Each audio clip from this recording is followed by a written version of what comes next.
This is Real News Media TV, coverage you can trust. Please like, share, subscribe, and hit the notification bell. Select all for daily news updates. Person of interest held in murder of Tobi Diamond. A person of interest has been taken into custody in relation to the killing of reggae legend Donald Tobi Diamond Shaw. This was disclosed by Deputy Commissioner of Police Fitz Bailey at a police press conference this afternoon. Bailey declined to share more information on the case. Shaw was among two people shot dead on McKinley Crescent in the St. Andrews South Police Division last week Wednesday. 3 other people were shot in the drive-by attack. The musician, 67, who was of the legendary trio Mighty Diamonds, was among a group seated on the roadway when they came under attack about 9:45 p.m. They were rushed to the hospital by residents, where Shaw and another man were pronounced dead, and the 3 other people admitted with gunshot injuries. Jamaica's music industry has been left heartbroken and angered by Shaw's killing. Double murder in Park Lane. 2 men were shot and killed in Park Lane, St. Andrew early this morning. The deceased have been identified as a 40-year-old Patrick Thompson and Johan Green, who both lived in the community. The police report that a team was on patrol in the area when explosions were heard. A search was conducted and the men were discovered suffering from gunshot wounds. They were taken to the hospital where they were pronounced dead. Investigations are ongoing. 4 charged after pistol found under couch. 4 persons have been charged with illegal possession of firearm and ammunition after a Ruger P90.45 pistol with a magazine containing 4 rounds was found under a couch during an operation in Mount Pelier, St. James on Thursday, March 31. They are 23-year-old Junior Louver, otherwise called Jesse, laborer of Mall Road, Mount Pelier, St. James; 33-year-old Sarah Gill, otherwise called Angel, of Beirut, Rose Heights, St. James; 23-year-old Nicholas Palmer, otherwise called Nick, laborer of Mall Road, Mount Pelier, St. James; and 32-year-old Seymour Spence, otherwise called Anthony or Flash, mason of Mall Road, Mount Pelier, St. James. Reports are that about 8 p.m., a team of police officers were conducting operations in the area and the house was searched. The weapon and ammunition were found beneath a couch. The 4 people were subsequently arrested and charged. Their court date is being finalized. Portmore taxi operators protest the shooting of colleague allegedly by police. Taxi operators in Portmore, St. Catherine on Tuesday morning protested the shooting of a colleague allegedly by the police. The taxi operators mounted roadblocks along Dawkins Drive, disrupting the flow of traffic to Kingston. One of the protesters claimed taxi operators are being unfairly targeted by the police. The same police them will shoot the man. I go round and give the man them ticket. It need to stop, he contended. It's unclear what led to the shooting. The police have since cleared the roadblock. And we are protest about it, brother. Because if next week come, them are going to do the same thing again, brother. You understand what I say? So we need justice. You understand? In the thing. We are going to get our ticket. There are no reason at all run a 2,500. You understand? How much time? You understand? The same police we shoot the man. And go around and give the man them ticket. It needs to stop. Cops tackle truck stealing ring in St. Anne and Trelawney.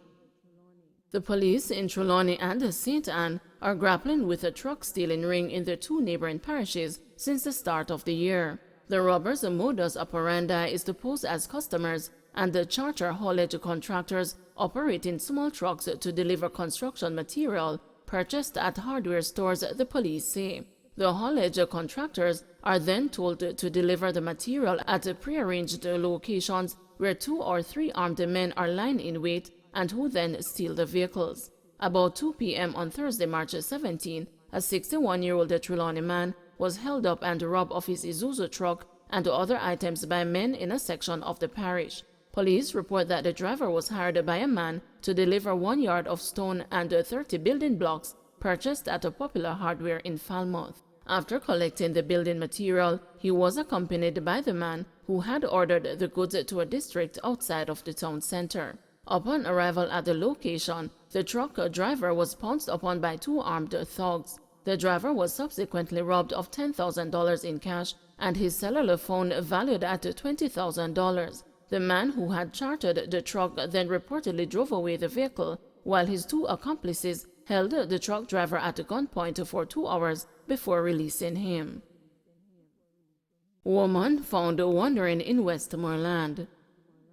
The Savannah Lamar police are seeking the public's assistance in locating the relatives of a woman who was found wandering in the parish on Tuesday morning. The woman was observed in Landale Phase 4 housing scheme. The police said she is unable to give her name. Anyone who may be able to assist the police in reuniting the woman with her family is asked to contact the Savannah Lamar police at 876-955-2536, Police 119 emergency number, or the nearest police station. Central High boy found dead had big dreams of becoming mechanic. The stepmother of murdered 17-year-old student Jason White Jr. is still in disbelief that the Central High School boy won't push open the door to their home in Effortville, Clarendon. Residents of Seven Heights, also in the Central Jamaica Parish, stumbled on the decomposing bodies of White, an 11th grader, and a 19-year-old Lyndon Brown in bushes about 2:35 p.m. on Friday. God, even though them say him, make me see him a walk a come, me still can't believe say MJ, said the teen's stepmother, who gave her name only as Marsha, as she broke down in tears. The family said Jason, who was nicknamed MJ, returned home from school Wednesday afternoon, then left to visit a relative in a neighboring community. The family became suspicious when he reportedly left the relative's house but did not return home in Effortville. Marsha told the news that Jason had been staying with an aunt meters from their home when he went missing. She said the aunt informed her and Jason's father on Friday that the schoolboy had not been seen for 2 days and that a missing person report had been filed at the Mapen police station. Efforts to get confirmation from the station of that report were unsuccessful. We did not know he was missing until Friday morning. We were on our way to the river when the young man from down his aunt's house was asking us if we heard that MJ is missing, said Marsha. Marsha is still perplexed about the circumstances that led to Jason's disappearance. The teenager had reportedly gone to visit a stepbrother in the community of Buckner, but her inquiries caused her to again run into a brick wall as her son reported that the boy had departed the community Wednesday evening. When I heard that MJ was missing, I said, Jesus, God, because he's not that type of person to go out and not come back in. So when I heard he was missing, a lot of bells started going off in my head, the stepmom said. The Saturday morning when them say one of the bodies is him, I say, please God, don't let it be true. Just make me see him walk in and say, Miss Marsha, what you want for drink? Jason reportedly harbored dreams of becoming an auto mechanic and had been busy undertaking several projects to complete his school-based assessments in preparation for Caribbean Secondary Education Certificate examinations in May and June. Marsha said he had been honing his skills at a tender age at a nearby garage with his father, who is a mechanic. Jason White Sr. is finding it hard to accept his son's death, the stepmother said. He and his father had a good relationship. His father treats him like he's a brother. His father has withdrawn himself. He's barely eating. He's taken it really hard, Marsha disclosed. White Sr., who declined to speak with the news team, was a portrait of dejection and despair at the family home on Sunday. Jason Jr. was the oldest of his 4 children. While admitting that Jason became distressed after his mother's death 3 years ago, Marsha said that he had never felt unloved. She stated that she and the teen shared a good bond and that he was helpful, kind, and got along well with the community folk. If a young person like him die and every old people can come to me and say, really, Miss Marsha? Really, MJ? If MJ see we on the road, MJ a hold we hand and laugh with we. It hard. It really hard, she cried.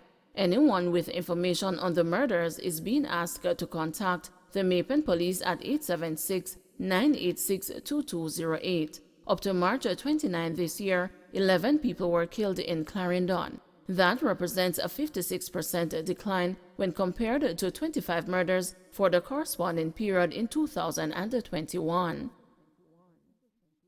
Hannah moves a motion for Bob Marley to be named a national hero. Member of Parliament for St. Anne South East Lisa Hannah today moved a motion in Parliament for Jamaica's reggae icon Robert Nesta Bob Marley to be named a national hero. In moving the motion earlier this afternoon in the House of Representatives, Hannah urged the Governor-General to take the necessary steps for the national honor of the Order of National Hero to be conferred on Marley. In her presentation, Hannah told her fellow parliamentarians that Marley had already received international acclaim and was seen by many persons worldwide as a global hero. She said many around the world had erected statues of his likeness to inspire their people.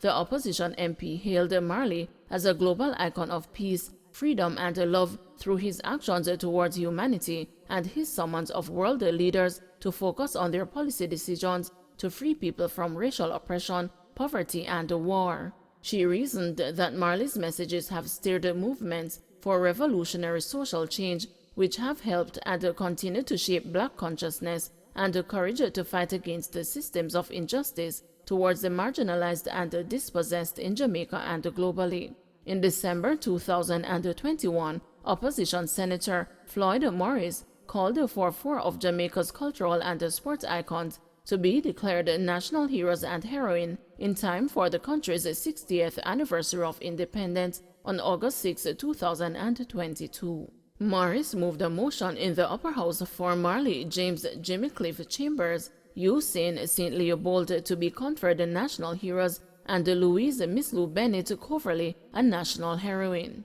He argued that the icons had presented Jamaica in a superb light across the world and contributed to the dominance of the country in reggae music, sports, and culture since the island gained political independence in 1962. Last November, Barbados named Diamond singer Rihanna a national hero. The honor came as the Caribbean island split with the British monarchy and became a republic.